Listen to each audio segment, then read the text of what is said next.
everybody, I'm Alex, and welcome to A Single Woman on the Loose, where I help you with pet sitting and pets.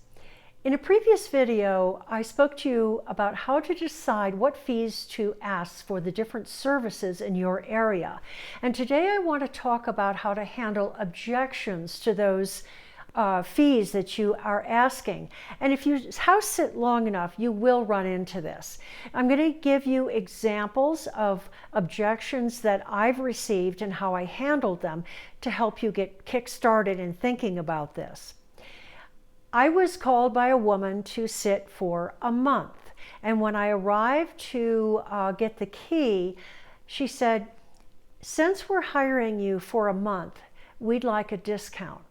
And my answer to this was, whether or not I sit for one person or 4 or 5 people, my fee is always the same. I don't discount.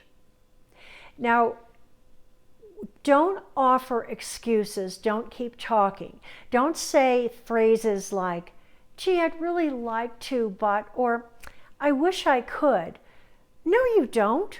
If you're asking a fee that is reasonable to you and reasonable to the customer, why would you come down on it? Stick to your guns. Now, if you're a shy person or you have a hard time saying no, or you don't like confrontation, here's my suggestion. When you get an objection, say, "Let me think about it. I'll get back to you."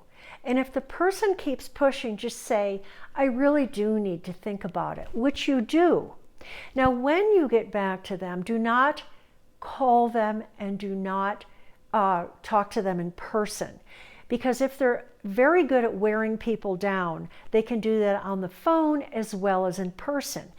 I would either email or text them and say, "I am going to stay with the fee that I quoted you, which is the fee that I charge everyone across the board. I would really like to work with you. Please let me know what you would like to do. Thank you." Always be polite. And then the ball is in their court.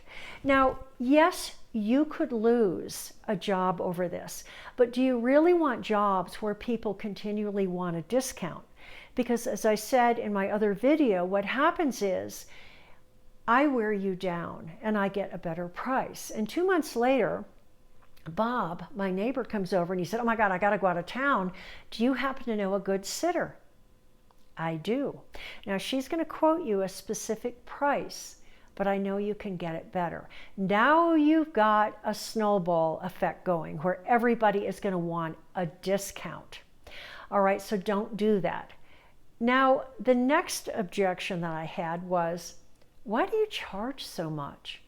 Here's where you need to know your numbers.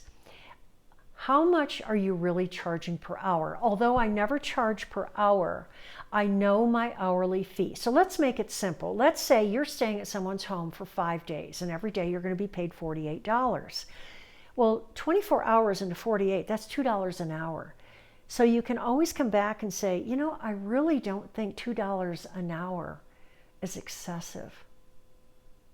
All right, and don't keep talking. That's your response, and let them decide. Now, some of the objections I get are laughable, and I would really burst out laughing if it weren't for the fact I'm very serious about my business. The first one was, "You know, the price of gas has gone down." Well, the price of eggs has gone up. What's that got to do with anything? You're at their house. You're doing a job. You're there all that time. It doesn't matter whether gas goes up or down. This is your fee. Another one is, "You really don't have to walk my dog that long. If you go around the block, it's sufficient." It doesn't matter. I'm at your house. I'm doing the job. So whether I walk your dog or dogs for 2 miles, a mile, or around the block does not affect the fee. Okay, I'd love to hear about objections that you've had and how you've handled them. Please put them down below. And if you run into things that you're not quite sure how to handle, ask me questions and I'll try to help you. Thanks for watching, and I'll see you on the next video.